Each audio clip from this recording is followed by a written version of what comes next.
السلام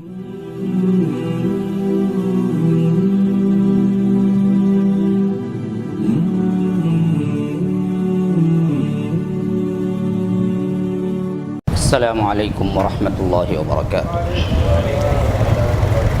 ان الحمد للہ نحمده ونستعینه ونستغفره ونؤمن به ونتوکل علیہ ونعوذ باللہ من شرور انفسنا ومن سیئات اعمالنا من يهده الله فلا مضل له ومن يضلل فلا هادي له وأشهد أن لا إله إلا الله وحده لا شريك له وأشهد أن محمدا عبده ورسوله أما بعد فإن خير الحديث كتاب الله وخير الهدي هدي محمد صلى الله عليه وسلم وشر الأمور محدثاتها وكل محدثة بدعة وكل بدعة ضلالة وفي رواية وكل ضلالة في النار فأعوذ بالله من الشيطان الرجيم بسم الله الرحمن الرحيم وما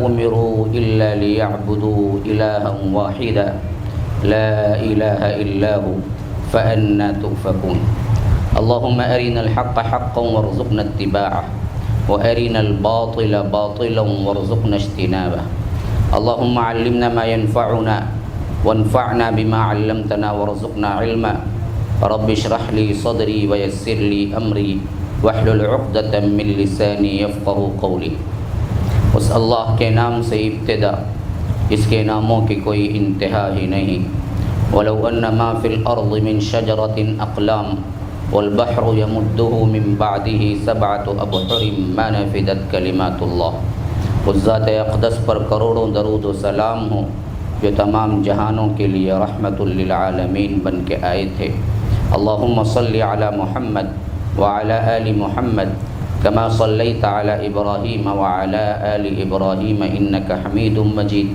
وبارک علی محمد وعلی آل محمد کما بارکت علی ابراہیم وعلی آل ابراہیم انک حمید مجید برادران اسلام واجب الاحترام بزرگوں دوستوں عزیز ساتھیوں لائق احترام ماؤں اور بہنوں کتاب التوحید کا جو ورکشاپ جو درس شروع ہوا کل تقریباً ہم نے 3 سیکشن الگ الگ اٹھائے تھے اس میں جو بات آپ لوگوں کے ذہنوں تک پہنچائی گئی سب سے اہم چیز توحید ہے توحید کے بغیر اللہ تبارک و تعالیٰ کے ہاں کوئی عمل مقبول نہیں ہے سب سے خطرناک ترین گناہ شرک ہے اور شرک کے ساتھ اللہ تبارک و تعالیٰ کوئی عمل قبول نہیں کرتا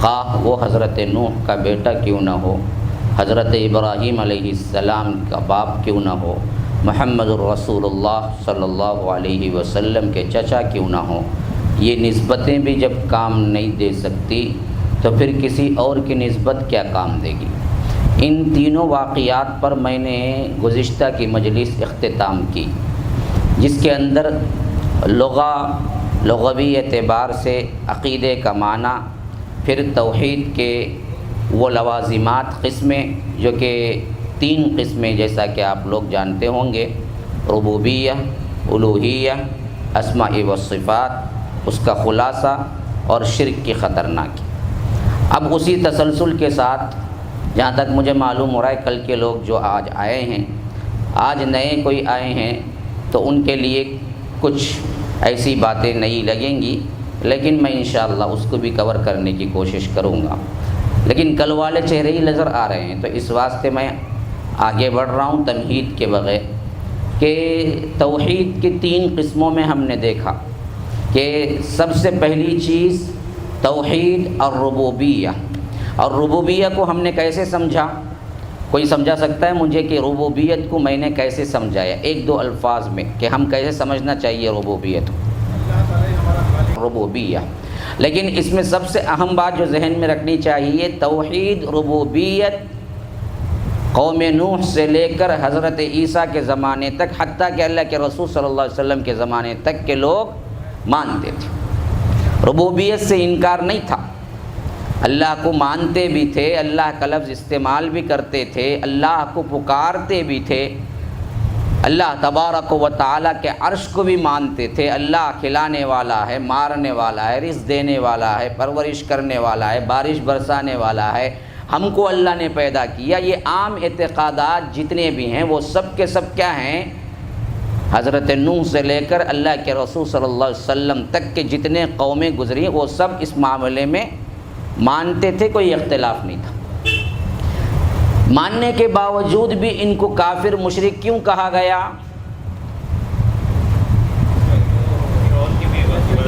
ہاں، اللہ کو مانتے تو تھے لیکن اللہ ایک کی عبادت نہیں کرتے تھے، عبادت میں دوسروں کو شریک کرتے تھے۔ تو اصل توحید یہ نہیں ہے کہ اللہ کو مان لو، اصل توحید یہ ہے کہ اللہ ایک کی عبادت کرو، عبادت میں کسی کو شریک نہ کرو۔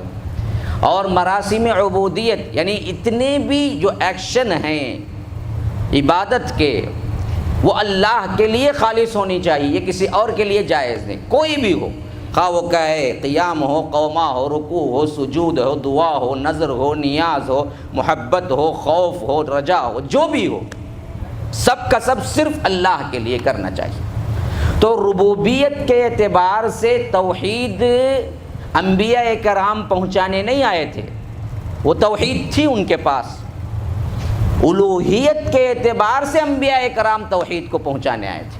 ہر نبی نے رب کی طرف دعوت نہیں دی، ہر نبی نے الہ کی طرف دعوت دی۔ کسی نبی نے یہ نہیں کہا کہ اللہ کو رب مانو یا اللہ کو مان لو، ہر نبی نے یہ کہا کہ اللہ ایک کی عبادت کرو۔ فقال یا قوم اعبدوا اللہ ما لکم من الہ غیرہ، یا قوم اعبدوا اللہ ما لکم من الہ غیرہ، یا قوم اعبدوا اللہ ما لکم من الہ غیرہ۔ ہر نبی نے یہی کہا کہ اے میری قوم کے لوگوں، ایک اللہ کی عبادت کرو، ایک اللہ کی عبادت کرو، اللہ کو مانو یا اللہ رب ہے، یہ بدرجہ اتم وہ مانتے ہی تھے پہلے سے۔ اچھا، جب اس بات کا خلاصہ ہو گیا کہ ربوبیت کے اعتبار سے بھی اللہ کو ایک ہی ماننا، لیکن یہ چیز پہلے قوموں میں پائی جاتی تھی، لیکن آج ہمارے اعتبار سے ہماری توحید اتنی کمزور ہے کہ رب کے اعتبار سے بھی ہم نے کیا کیا ہے؟ کئی چیزوں میں شرک کیا ہے، جو کہ تقریباً مشرکین مکہ کم از کم اس میں تو برابر تھے جس کی گارنٹی خود رب دے رہا ہے۔ جیسا کہ رب العالمین کہہ رہا ہے کہ وَلَئِن سَأَلْتَهُم مَّن خَلَقَهُم، تمہیں کس نے پیدا کیا؟ لَيَقُولُنَّ اللَّهُ وَلَئِن سَأَلْتَهُم مَّن نَّزَّلَ مِنَ السَّمَاءِ مَاءً، آسمان سے بارش کون برسا رہا ہے؟ لَيَقُولُنَّ اللَّهُ۔ تو یہ جو باتیں ہیں رزق کے اعتبار سے، رب کے اعتبار سے، کھلانا پلانا، پرورش کرنا، نگہبانی کرنا، اللہ تبارک و تعالیٰ کا مارنا جلانا، تدبیریں بنانا، یہ سب چیزوں میں جو مشرکین مکہ اللہ کو مانتے تھے، آج کا مسلمان اس سے بھی نابلد ہے۔ ہم طنز نہیں کر رہے ہیں اور ہم کسی پر کیا ہے تان نہیں کر رہے ہیں، یہ دراصل کیا ہے درد دل ہے میں جو شیئر کر رہا ہوں کہ اتنی توحید بھی ہمارے پاس نہیں ہے۔ آج کئی لوگوں کا اعتقاد یہ ہے کہ کوئی اور ولی ہو یا کوئی صاحب قبر ہو، کوئی درگاہ ہو، کوئی جھاڑ ہو، کوئی درخت ہو، کوئی فلاں کیا ہے پتھر ہو، یا اگر کچھ بھی ایک ایسی نشانی رکھ لیے جو اللہ کے ساتھ آپ کو شریک کرتے ہیں، اور اس کے بارے میں دعویٰ یہ ہے کہ اگر اس سے چمٹیں گے، چومیں گے، پیار کریں گے تو وہاں سے رزق ملتا ہے، اولاد ملتی ہے، فلاں ملتا ہے، فلاں یہ ہوتا ہے، ہماری بگڑیاں بن جاتی ہیں، ہماری قسمتیں بن جاتی ہیں۔ یہ جو ہے اس کے بارے میں تو کم از کم مشرکین مکہ اللہ ہی کو مانتے تھے۔ جیسا کہ ہمارے ہاں عام عقیدہ ہے کہ بچہ نہیں ہوتا ہے، بچہ دینا کس کا کام ہے؟ اللہ کا کام ہے۔ اللہ تبارک و تعالیٰ کے ساتھ اگر کسی کو آپ سمجھیں کہ فلاں جگہ جانے سے یا فلاں جگہ مانگنے سے یا فلاں جگہ کیا منت کرنے سے یا فلاں قبر کو چاٹنے سے یا فلاں درخت کے پتے اٹھا کے لگا لینے سے یا فلاں درخت کو پیار کرنے سے مجھے بچہ ہوگا، تو یہ صراحتاً شرک ہے، جس کے بارے میں رب کہتا ہے کہ اس کا اختیار میں نے کسی کو نہیں دیا۔ وَلِلَّهِ مُلْكُ السَّمَاوَاتِ وَالْأَرْضِ، آسمان اور زمین کی بادشاہی سب کی سب میری ہے۔ يَهَبُ لِمَن يَشَاءُ إِنَاثًا وَيَهَبُ لِمَن يَشَاءُ الذُّكُورَ، جس کو چاہے میں کیا ہے مرد بچے دیتا ہوں، جس کو چاہے میں بچیاں دیتا ہوں۔ اور يُزَوِّجُهُمْ ذُكْرَانًا وَإِنَاثًا، کسی کو چاہے تو میں کیا ہے مرد بچے بھی دیتا ہوں، بچیاں بھی دیتا ہوں، دونوں دیتا ہوں۔ وَيَجْعَلُ مَن يَشَاءُ عَقِيمًا، جس کو چاہے بانجھ رکھ دیتا ہوں، کچھ بھی نہیں دیتا ہوں۔ یہ سب کچھ میرے کام ہے۔ میں جسے چاہے بچہ دوں، میں جسے چاہے بچی دوں، میں جسے چاہے بچہ اور بچی دوں، میں جسے چاہے کچھ بھی نہ دوں، بانجھ رکھ دوں۔ کسی کے ہاتھ میں پاور نہیں ہے کہ وہ دے سکے، یہ میرا پاور ہے۔ تو اگر اس پاور کو ہم کہتے ہیں کہ فلاں جگہ یا فلاں وجہ سے کیا ہے، ہو سکتا ہے کسی اور کا یا کسی پیر کی نظر پڑ گئی، میرے لیے بچہ ہو گیا، کسی ولی کی نظر پڑ گئی، کیا ہے ہمارے پاس بانجھ پن تھا، بانجھ پن ختم، یہ جتنے کچھ کارروائیاں ہیں، اللہ محفوظ رکھے، اللہ محفوظ رکھے، یہ سب کچھ صراحتاً شرک میں آتے ہیں، جو کہ کم از کم مشرکین مکہ بھی نہیں مانتے تھے۔ اب اسی طرح دیکھیے اللہ تبارک و تعالی ان لوگوں کے دریائی سفر کے واقعے بیان کرتا ہے کہ جب یہ دریا میں جاتے تھے، لمبے لمبے سفر ہوتے تھے کشتیوں میں۔ اس زمانے میں تو کیا تھا، عمومی دریائی طوفان کا خدشہ رہتا تھا، اور کبھی کبھی ایسے ایسے طوفان ہوتے تھے کہ انسان کیا ہے بلکہ کشتی گم ہو جاتے تھے۔ ان کے اندر کا جو طوفان اٹھتا تھا اس کی تھپیڑوں میں کہاں سے کہاں کشتی پہنچ جاتی تھی۔ تو اس وقت کہتا ہے اللہ تبارک و تعالی جب ایسے کسی دریائی طوفان میں گر جاتے تھے، وَإِذَا غَشِيَهُم مَوْجٌ، جب موجیں اوپر سے ان کو کیا ہے ڈھانپ لیتی تھی اور وہ پورا ان کی کشتی کیا ہے دریائی بھنور میں پھنس جاتی تھی، دعوا اللہ مخلصین لہ الدین، وہی مشرکین جو اللہ کے ساتھ دوسروں کو لات کو منات کو عزا کو پکارتے تھے، لیکن وہی مشرکین جب پکارتے تھے تو اس وقت خالص اللہ کو پکارتے تھے، اور یہ گواہی اللہ دے رہا ہے جس میں کوئی جھوٹ ہو ہی نہیں سکتا۔ فرمایا کہ وَإِذَا غَشِيَهُم مَوْجٌ كَالظُّلَلِ دعوا اللہ مخلصین لہ الدین، وہ دعا کرنا شروع کر دیتے تھے، تمام ان کے جتنے بھی بت ہیں، جتنے بھی ولی ہیں، جتنے بھی کارساز ہیں، ان سب کو چھوڑ کر صرف اللہ کو بلانا شروع کر دیتے۔ فلما نجاہم الی البر، جب اللہ تبارک و تعالی ان کی بات سن کے انہیں زمین پر پہنچا دیتا صحیح سلامت، کشتی سے وہ نکل جاتے، دریائی بھنور سے وہ نکل جاتے، اذا ہم یشرکون، تب جا کے کہتے پھر شرک کرنے لگتے کہ فلاں وجہ سے ہوا ہے۔ کسی مصیبت میں پھنس جاتے اور اس وقت انہیں خود معلوم ہوتا اب میں یہ لات کو بھی نہیں، عزا کو بھی نہیں، منات کو بھی نہیں، کسی اور کو نہیں، صرف اللہ کو پکارنا ہے، اور صرف اللہ کو پکارتے تھے۔ لیکن آج کا مسلمان اس سے بھی گرا ہوا ہے، اس سے بھی ان کی کیا ہے توحید گری ہوئی ہے کہ آج بڑی سے بڑی مصیبت میں پہنچا ہے یا بڑی سے بڑی مصیبت ان کے اوپر آ جائے، آپ دیکھیں گے بعض لوگ تبھی بھی نعرہ لگاتے ہیں یا غوث کا، تبھی بھی نعرہ لگاتے ہیں یا علی کا، مصیبت زدہ ہیں۔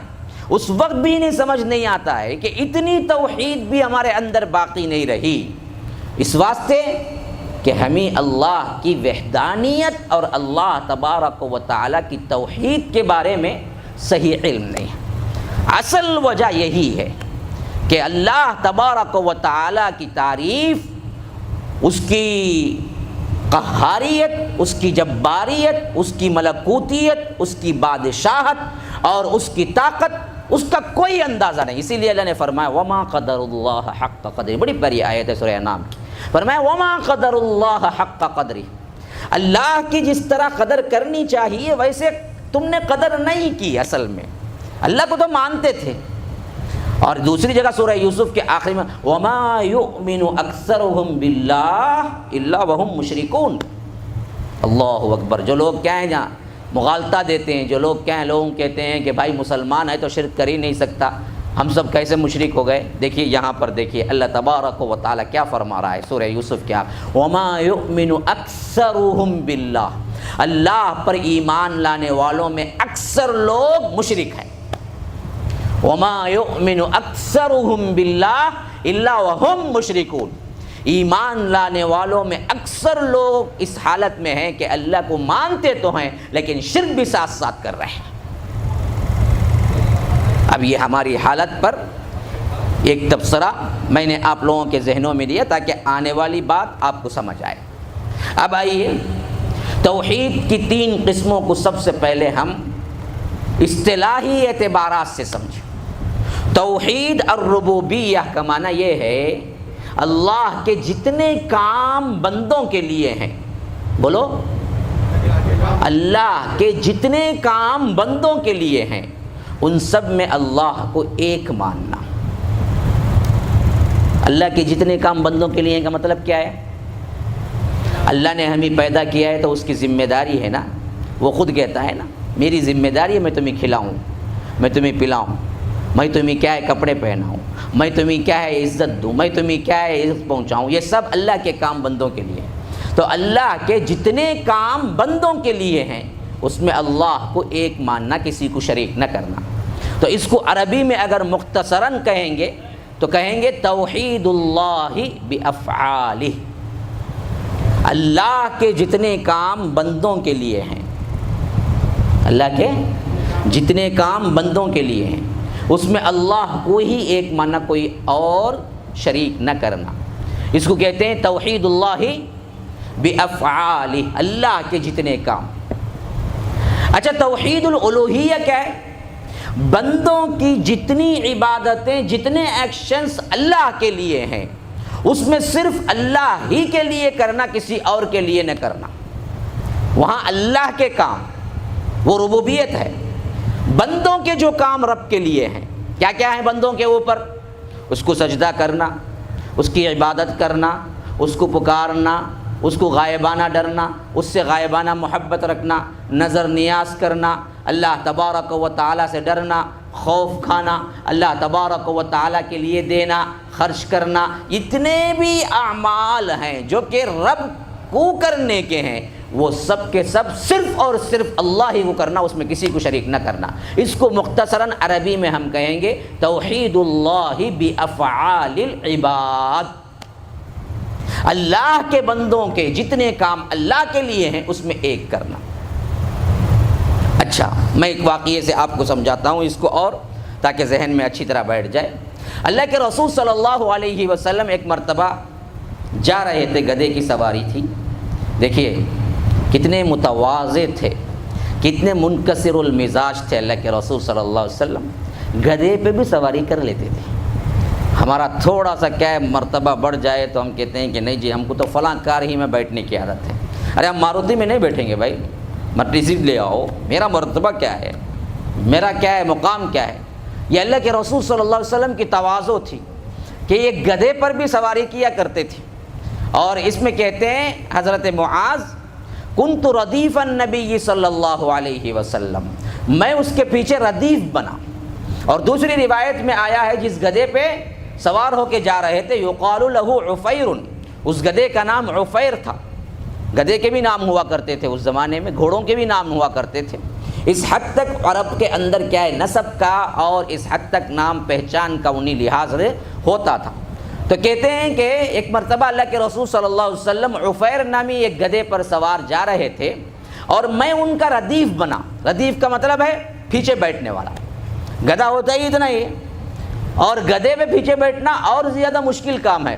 گھوڑے پہ بیٹھنا لمبی پیٹھ ہوتی ہے، لیکن اللہ کے رسول صلی اللہ علیہ وسلم جب جا رہے تھے معاذ کو دیکھا تو اتنی شفقت تھی حضرت معاذ سے، اور صحابہ سے اتنی شفقت کرتے تھے اللہ کے رسول صلی اللہ علیہ وسلم کہ کہا کہ تم میرے پیچھے سوار ہو جاؤ، کیوں خواہ پیدل جا رہے ہیں۔ گویا کہ اللہ کے رسول نے انہیں سواری کے لیے بلایا اور بٹھا لیا، کہا کہ میرے پیچھے بیٹھ جاؤ۔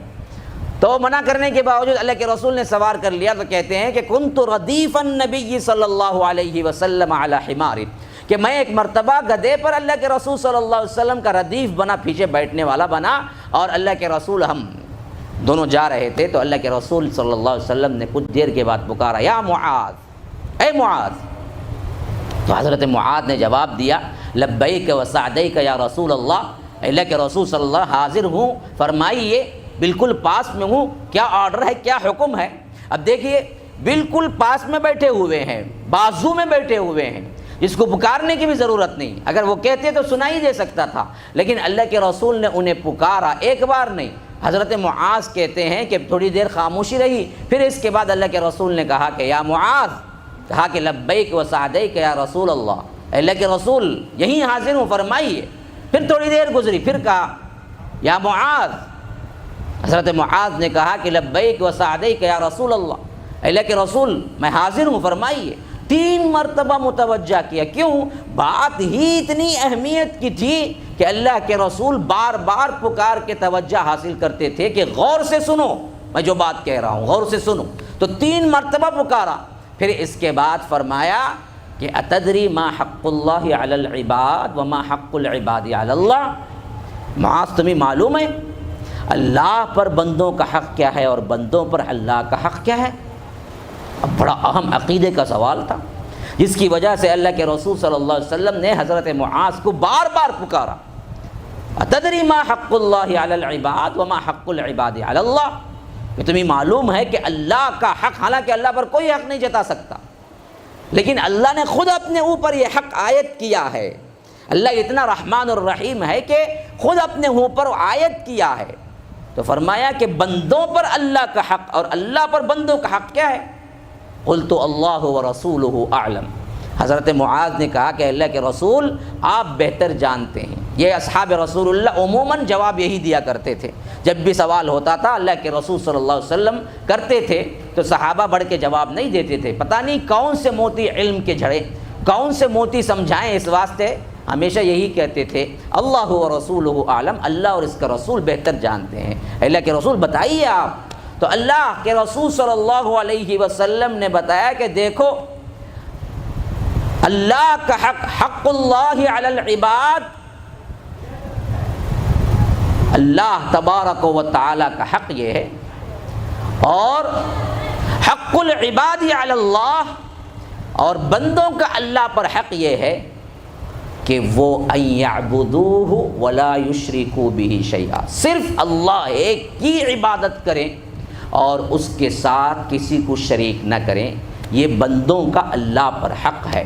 اور جو ایسا کرتا ہے اللہ پر حق یہ ہے کہ اللہ یعذب من لا یعذب بہ شیئا، کہ جو کوئی اللہ تبارک و تعالیٰ کے ساتھ کسی کو شریک نہیں کر کے زندگی گزارتا ہے اللہ اس کو عذاب نہ دے، اللہ کا حق ہے۔ جو کوئی بھی اللہ کے ساتھ کسی کو شریک نہیں کرتا، پوری زندگی کچھ بھی کر لیا ہو، اللہ کا حق بنتا ہے کہ اللہ اس کو عذاب نہ دے۔ ایک ہی شرط ہے خالی، عبادت صرف اللہ کی ہونی چاہیے، جیسا کہ اللہ کے رسول صلی اللہ علیہ وسلم نے فرمایا حضرت ابو ذر سے کہ دیکھو جو کوئی من قال لا الہ الا اللہ مخلصا بہ دخل الجنہ، جو کوئی لا الہ الا اللہ کہتا ہے، اللہ کے ساتھ کسی کو شریک نہیں کرتا ہے، خالص اللہ کے لیے عبادت کرتا ہے، تو وہ ضرور جنت میں جائے گا۔ تو حضرت ابو ذر بڑے زہاد صحابہ میں سے تھے، بڑے تقوی والے صحابہ میں سے تھے، انہوں نے کہا کہ اے اللہ کے رسول وَإِن زنا وَإِن سرق، چوری کرے زنا کرے تب بھی؟ فرمایا کہ ہاں وَإِن زنا وَإِن سرق، چوری کرے زنا کرے تب بھی۔ تو ان کو بات یقین نہیں آ رہی تھی، وہ کیونکہ بہت بڑے اعلیٰ طور پر اعلیٰ پیمانے پر ایمان والے تھے، کہ انہوں نے کہا کہ اللہ کے رسول زانی اور چور بھی جنت میں جائے گا؟ کہا کہ ہاں اگر وہ زنا کرے چوری کرے تبھی بھی جنت میں جائے گا۔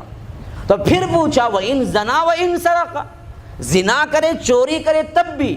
کہا کہ ابو ذر ہاں تمہیں کتنا ہی ناگوار کیوں نہ ہو، چوری کرے زنا کرے تب بھی جائے گا اگر وہ اللہ ایک کی عبادت کر کے مرا، کسی اور کو شریک نہ کیا۔ اسی طرح اللہ کے رسول صلی اللہ علیہ وسلم بیٹھے ہوئے تھے، ابو ہریرہ کہتے ہیں کہ اچانک غائب ہو گئے، ہم نے کیا ہے بہت دیر تک انتظار کیا اللہ کے رسول واپس آئیں گے، لیکن واپس نہیں آئے، تو ہمیں خدشات شروع ہو گئے، ڈر شروع ہو گئے اللہ کے رسول کو کوئی حادثہ نہ پیش آ گئے۔ تو ابو ہریرہ کہتے ہیں کہ میں پہلا شخص تھا جو تلاش کرنے کے لیے مدینے کی گلیوں میں ڈھونڈنے لگا، ڈھونڈتے ڈھونڈتے میں نے دیکھا کہ ایک باغ ہے جس میں داخل ہونے کا کوئی دروازہ نہیں دکھ رہا ہے، اور مجھے احساس ہونے لگا کہ شاید اس باغ کے اندر اللہ کے رسول صلی اللہ علیہ وسلم ہوں گے، کیونکہ کبھی کبھی اللہ کے رسول باغ کی سیر کیا کرتے تھے، باغ کے پھولوں اور وہاں کی ہوا پسند آتی تھی اللہ کے رسول کو، اور خاص کر وہاں کے کنویں کا میٹھا پانی پسند آتا تھا، کبھی کبھی میٹھا پانی پینے کے لیے اللہ کے رسول کیا ہیں باغ کو پہنچتے تھے۔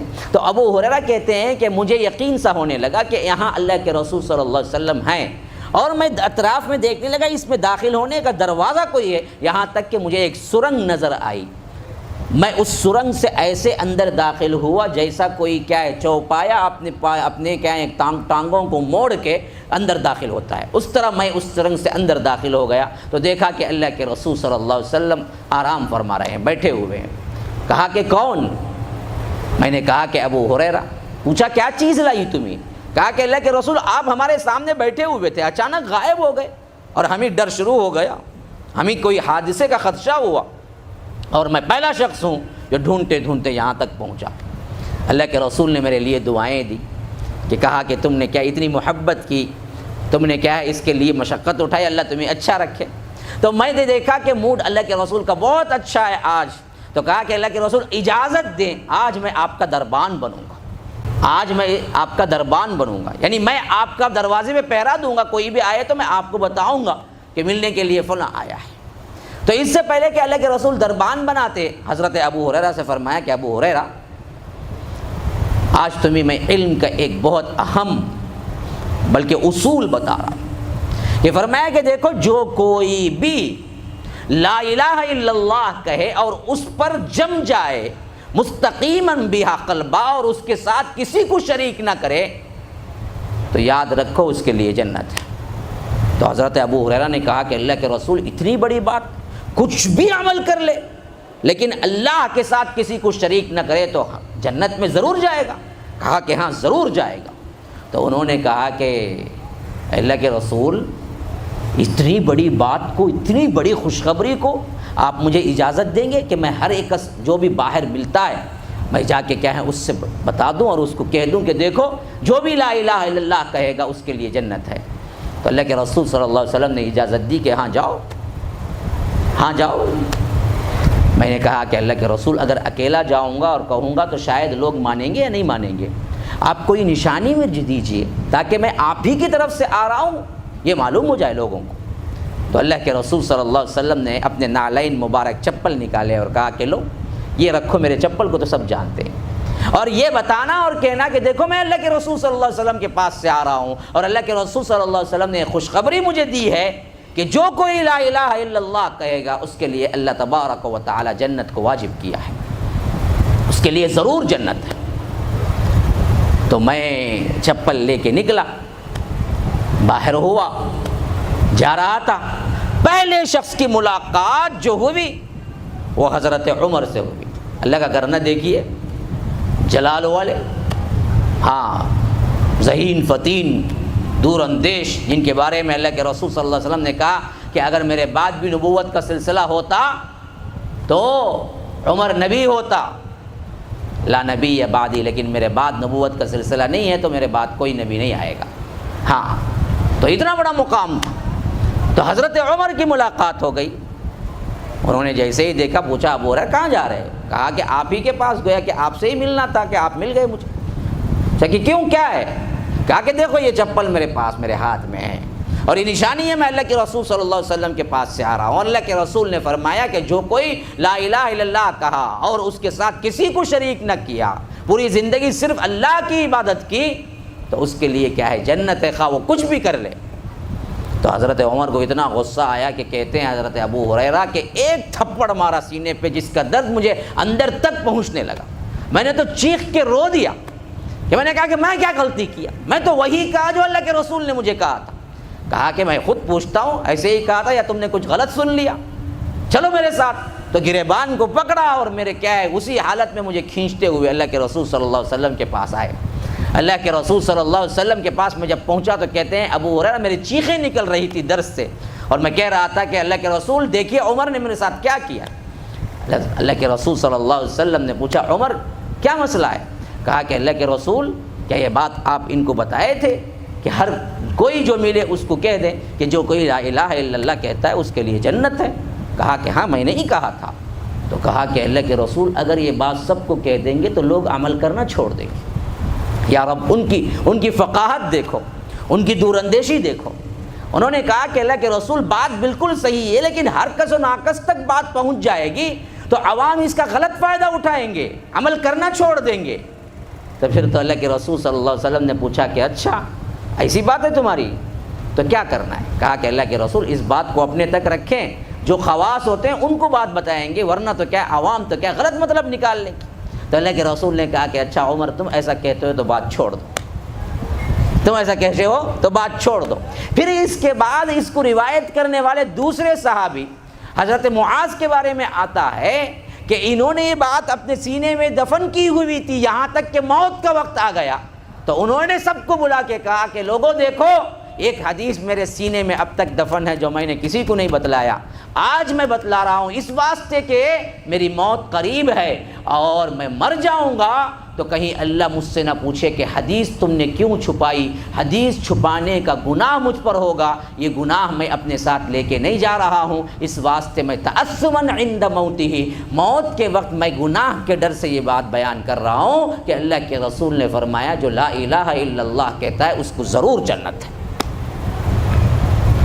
یہ تمام باتیں میں نے اس وجہ سے آپ لوگوں کو سمجھا دی کہ توحید کی عظمت قائم ہو جائے۔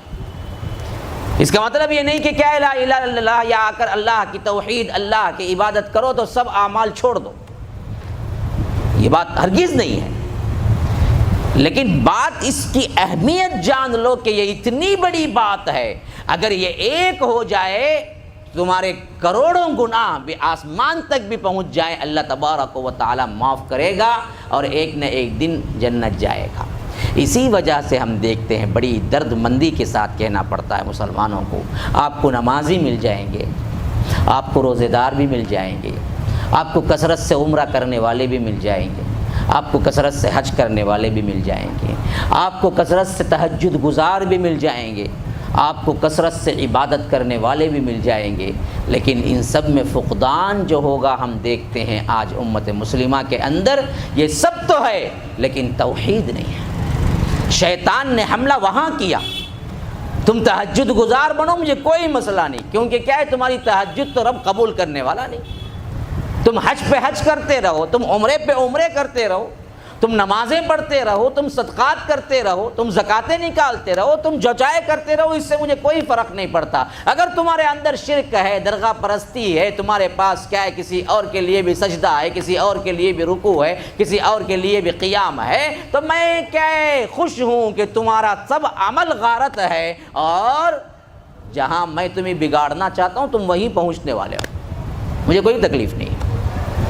اسی وجہ سے مٹھی بھر بھی اگر توحید اور اللہ کو ماننے والے اگر ہیں تو ان سب کے لیے کیا ہے شیطان سب کو پورے لوگوں کو خیال ڈالتا ہے کہ دیکھو یہ کون ہے، یہ فلاں ہیں، یہ وہابی ہیں، یہ مسلک سے ہٹے ہیں، یہ گستاخ رسول ہیں، یہ صحابہ کے گستاخ، جتنا بھی برا کر سکتا ہے اتنا سب کچھ برا کرتا ہے۔ کیوں؟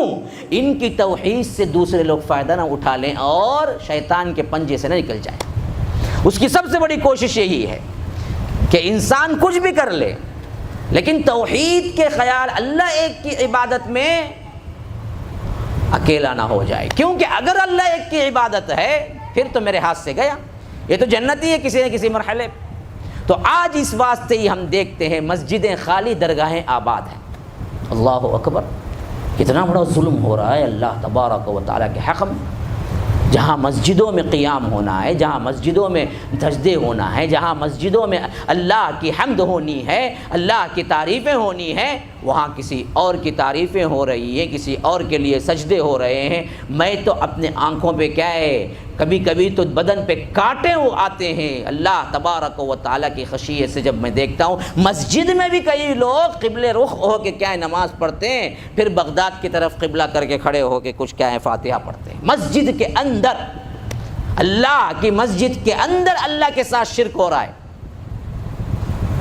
ممبروں پر کیا ہے اللہ کے علاوہ پکارا جا رہا ہے، لیکن ہمیں کیا ہے جون تک نہیں رہیں۔ حالانکہ اتنا خطرناک ترین ہے معاملہ کہ اللہ تبارک و تعالیٰ نے فرمایا کہ میں اس کو کبھی معاف نہیں کروں گا اور کسی کو بھی معاف نہیں کروں گا اگر شرک کیا تو۔ آپ کو معلوم ہے سورہ انعام آپ پڑھ جائیے، اس میں اللہ نے ایک جگہ 18 انبیاء کرام کے نام بتدریج آیتوں کے اندر، گویا کہ گلدستہ ہے، گویا کہ ایک ایسا مجموعہ ہے جہاں پر اللہ نے انبیاء کے ناموں کا ذکر ایک ساتھ کر دیا ہے۔ اور پورے قرآن میں انبیاء کرام کے نام جتنے آئے ہیں نا وہ کل ملا کے 25 ہیں۔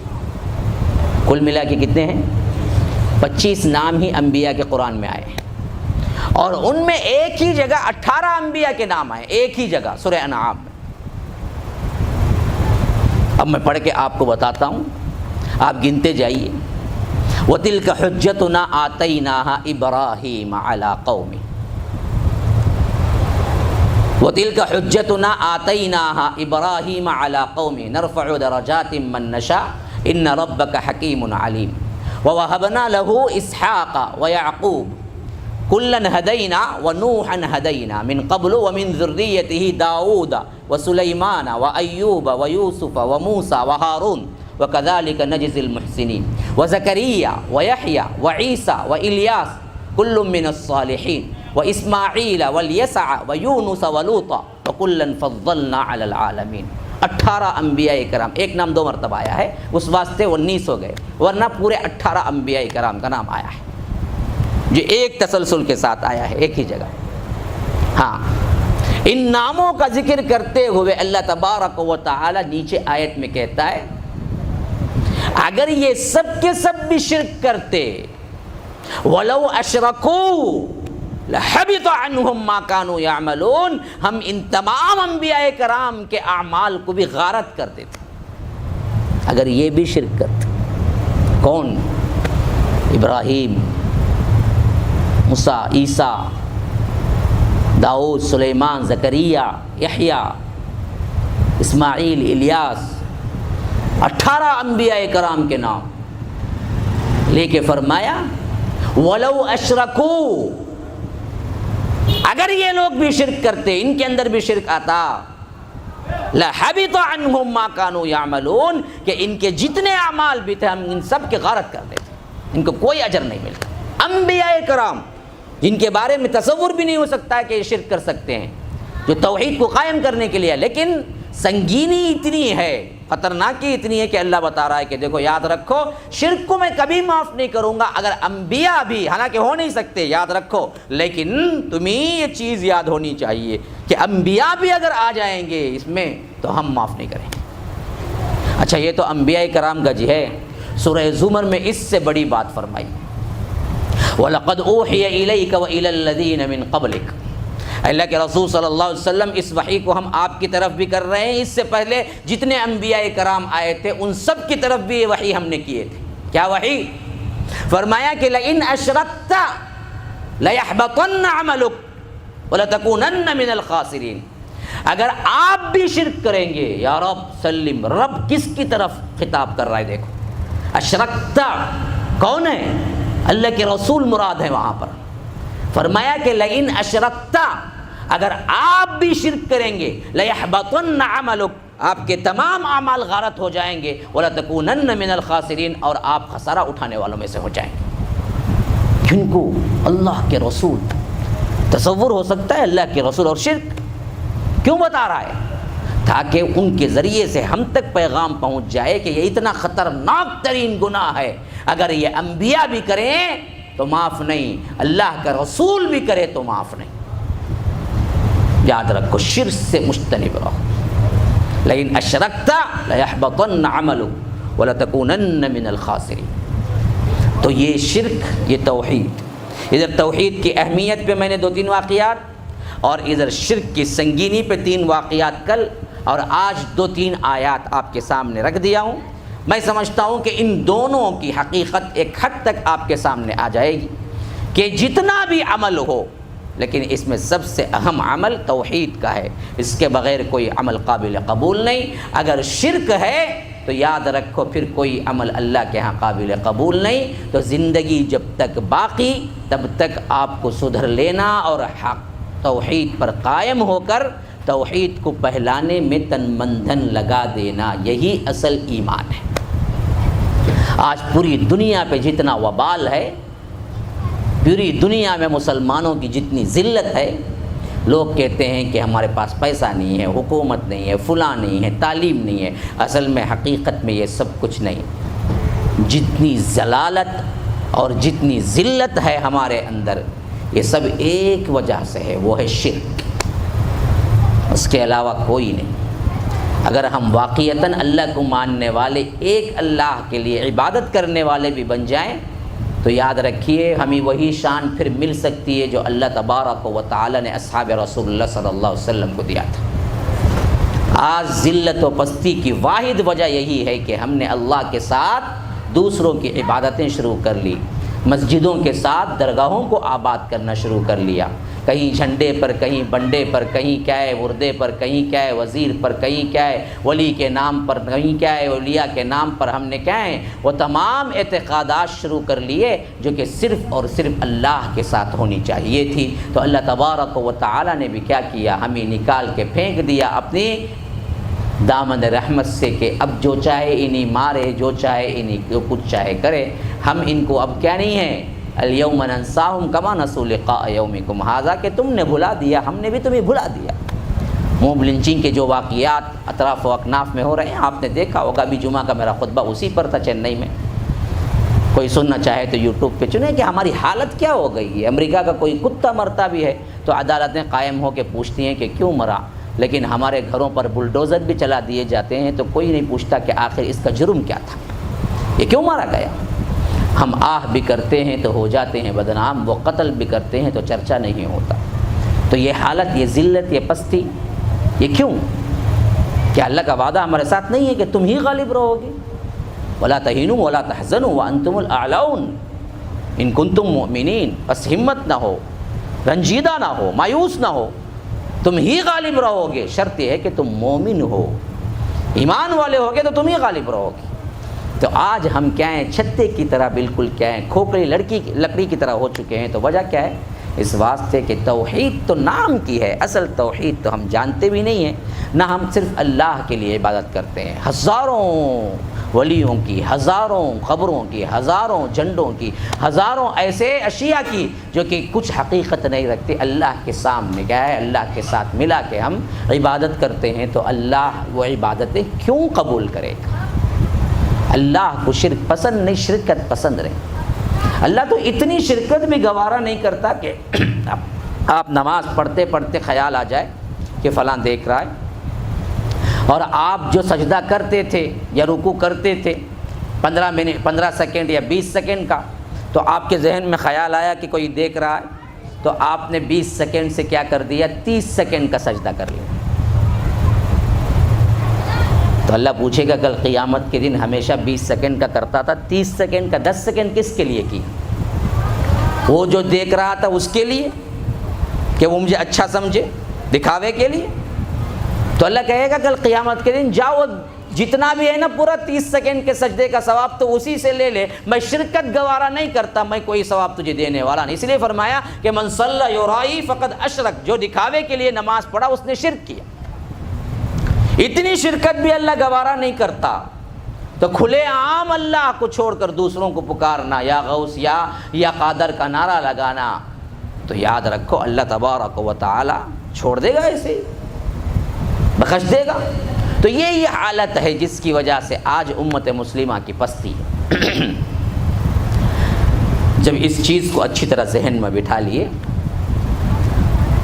تو آپ لوگوں کو یہ بات کی ضرور کھوج ہونی چاہیے کہ اب ہمیں بتائیے واقعتاً ایمان کیا چیز ہے، کیسے کیسے اللہ نے کہا ہے ہم پر ایمان لانا ہے، تو ہم اس کو کیا ہے جانیں، علم حاصل کریں، اس کے لیے تیار۔